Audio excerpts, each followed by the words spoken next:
Good morning, everyone. This is not a video about minimalism. It is a video to the young girls and the young guys out there that are in not such great relationships. Speaking from experience, I was in an emotionally abusive relationship for many, many years, and I didn't think I could get out. I didn't see my family. I didn't have any friends. I couldn't make phone calls without him being in the room.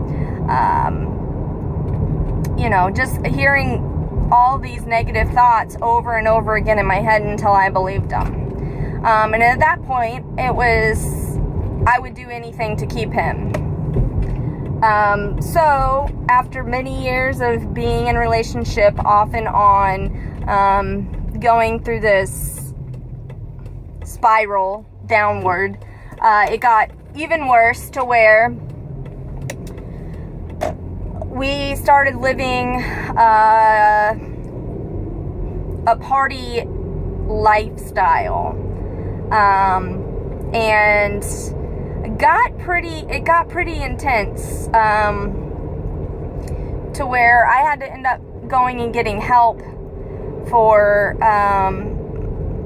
this stuff. I have no idea how it got that far, but it did. And the final point for me was, there was two.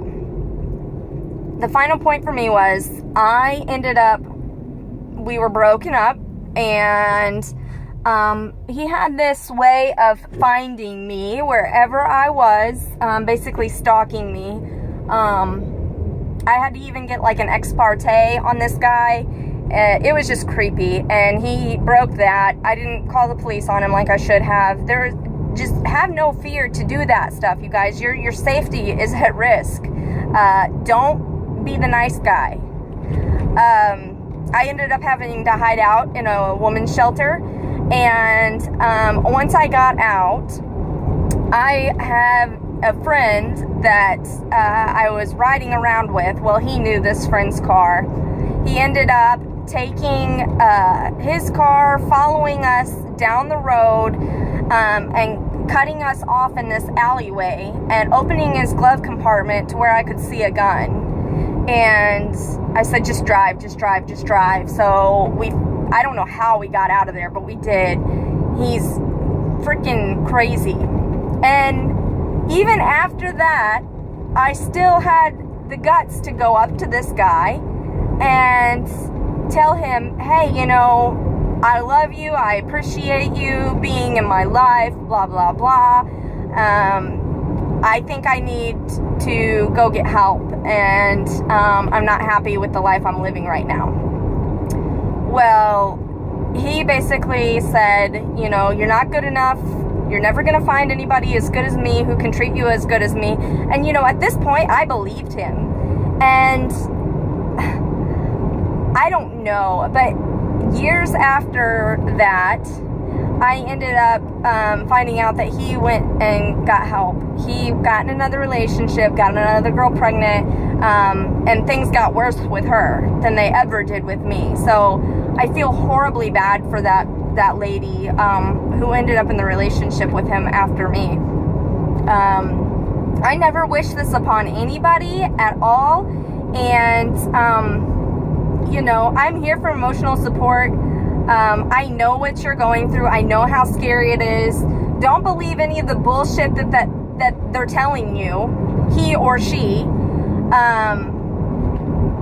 It's all bullshit, and don't lose sight of what was important to you before you got in this relationship. I don't care how much you think you love this person. That is not real love. It is not.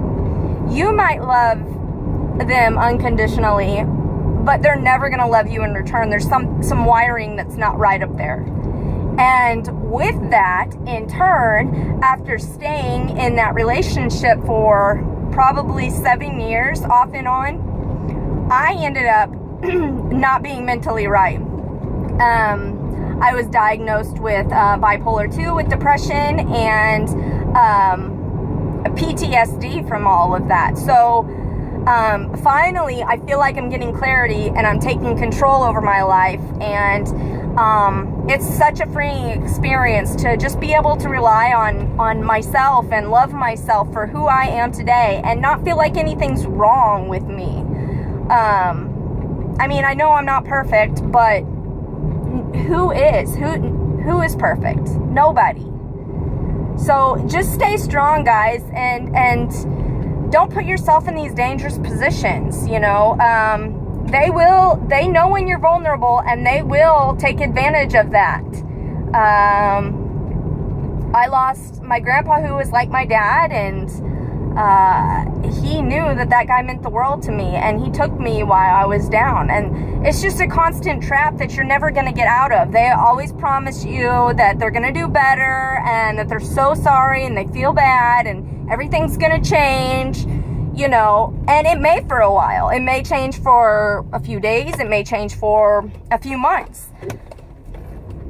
But it's not meant to last at all. They have no intention on changing, because they're self-seeking type individuals who have their own insecurities going on within themselves. You know, I mean, that's at least what I view as what happened in my situation. I would definitely be open to telling the full story. However, I think it would take such a long time, because I'd be going over the course of a whole 7 years off and on. And I really wouldn't want to leave any details out in case it were to be relatable to somebody.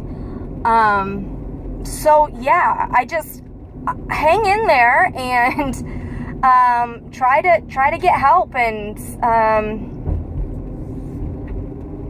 I don't know, guys, it's dangerous. You know, I just read something, I don't know where it was, so I don't know how accurate the information is, but I believe it's accurate. I read something to where police responders go to domestic violence situations where they get the cops called on them by somebody else, and the cop ends up getting hurt more on that than any other call that they get. I think that's pretty crazy. I mean, these guys have no fear whatsoever. I don't know how to tell you guys how scary it really is. If they show aggressive behavior within the first few months of dating them, or they show signs of being controlling about who you're talking to, or you know, were you looking at that guy? Were you looking at that girl? Those are red flags. Those are warning signs that you should look out for, and stay clear of that before you get yourself in over your head. That's my 2 cents, you guys. I'm always having to film in my car on my way to work, but I am here now, so I want to tell you guys that it gets better. It does get better if you decide to leave the situation. Let me bring you up here. It gets better if you decide to leave the situation that you're in.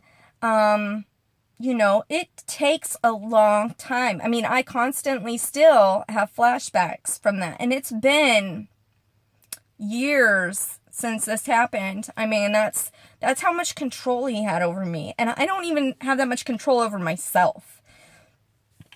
So it's kind of scary to know that another human being was controlling my life, my every move, what I wore, what I ate, who I talked to, who I didn't talk to, when I cleaned, when I showered, when I had sex, when everything. Like, it was on somebody else's time. I felt like a robot being controlled and being talked down to the whole time.